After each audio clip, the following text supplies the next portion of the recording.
Alam nyo mga idol, kung mayroon na akong hinahangaan or believe no sa isang tao, kung mayroon na akong hinahangaan, yun yung mga OFW. Alam nyo kung bakit? Kasi yung OFW nagsakripisyo, ginawa lahat para sa kanilang pamilya, iniwan yung pamilya nila para sa mahal nila, para sa pamilya din nila. Kaya yung OFW dapat natin respetuhin. Ayan. So sa akin lang, hindi naman, kasi may iba magtatanong, hindi na yan kailangan sinasabi, alam namin yan. Yes, alam nyo, pero ako, sa akin lang yun guys, gusto ko mailabas yung naramdaman ko. Sa basta OFW, grabe yung respeto ko dyan. Amakin mo, ilang taon, 3 years, 6 years, 5 years, no, nasa ibang bansa pa, ginawa nila kahit mahirap para sa kanilang pamilya, para may kinabukasan yung mga anak nila, baka makuha nila yung goal nila, makaahon sa kahirapan. Pero hindi lahat po ng mga nag-web yung pumupunta sa ibang bansa is nakaahon sa kahirapan, no? Minsan yung iba, sayang yung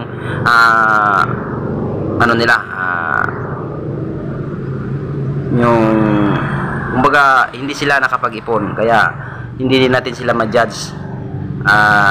Siguro may kanya-kanyang problema, ganyan. Basta ako, saludo ako sa mga OFW. Kayo na mga OFW, kayo po ay bayani ng inyong pamilya. Kahit ako, wala akong kamag-anak na OFW, pero napakalaki ng respeto. Kaya idol ko kayong lahat.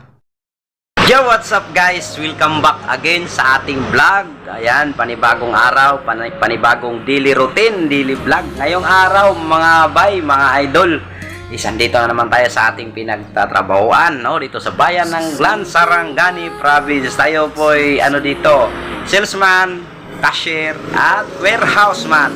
So yun mga bay, mga idol, no? Isang shout out po dyan sa ating mga OFW, lalong-lalo na sa mga Bisaya na OFW. Maayong gabi, maayong adlaw, maayong buntag, kung unsang orasan ninyo ni makita ako ang video. So mao na mga idol, karon na ato sa tong trabaho. Siyempre mga idol, ipakita na ko ninyo diri mga idol kung unsay naa-diri sa akong trabahoan mga idol, ha. Itorta mo, ha. Dali ara mga idol. So diri mga idol, na-CR diri mga idol.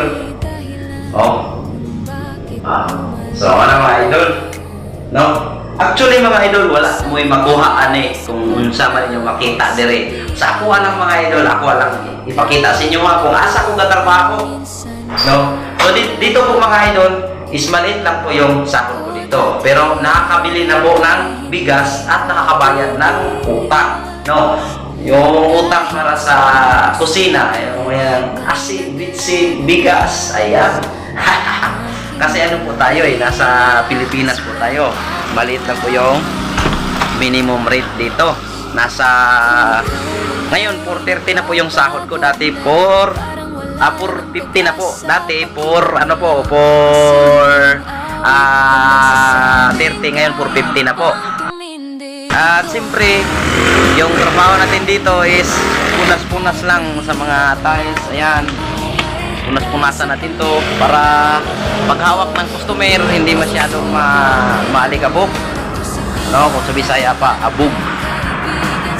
So ayan, may dito 30 by 30 na size. Ayan.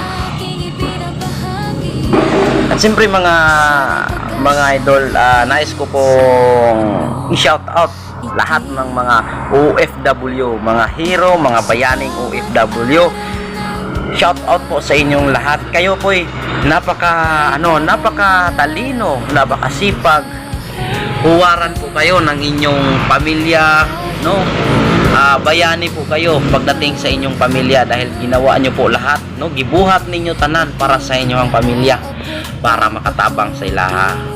Hopefully, kamo nga mga OFW, kayong lahat na OFW, sana tularan po kayo ng mga darating pa na mga henerasyon, no? Pero payo lang, hindi po ako promoter ng mga magagandang idea or naga-advise. Lang sa akin, salita-salita lang, no? Yan mga bay. So yan yung trabaho ko dito. Yan, balik tayo doon sa mga OFW. Alam nyo mga idol, malaki po yung respeto ko sa mga OFW. Kasi yung mga OFW, sobrang hirap para sa kanila na lumayo sila sa kanilang pamilya, no? Nagdesisyon sila na iwan yung pamilya nila dito sa Pilipinas para sa kinabukasan. Kaya napaka idol ko lahat ng mga OFW. At sana lahat ng pinaghirapan ninyo dyan, yung dugo at pawis, yung pinagdaanan nyo dyan, sana hindi nyo masasayang yung bawat sentimo, no? Sana may paroroonan. Pag-uwi nyo dito sa Pilipinas, may makikita kayo sa lahat ng pagod pinagdaanan ninyo sa ibang bansa. Kaya yun lang yung yung masabi ko. Yan mga idol, sa ngayon wala muna tayong customer, walang bumibili ng tiles. Nakapag-video muna tayo dahil medyo hindi tayo busy. Yun mga idol, napakasimple lang ng video vlog natin ngayon na araw. Ayan. So God bless all at ingat kayo palagi. More blessing to come sa inyong lahat mga bayaning OFW dyan. Thank you very much. At sana suportahan nyo ako sa aking journey, sa aking pagbablog. Ayan po, kahit hindi po ako kilala, sikat, ang importante po is mag-enjoy lang tayo, no? Mag-enjoy tayo, kayo at ako, sa bawat ginagawa natin. Ang importante, wala po tayong inaapakan na tao. Isipin na lang natin kung bakit natin ito ginagawa, no? Kausap natin yung cellphone, nagsasalita tayo para tayong ganyan, parang may kunting something, pero na lang, enjoy lang.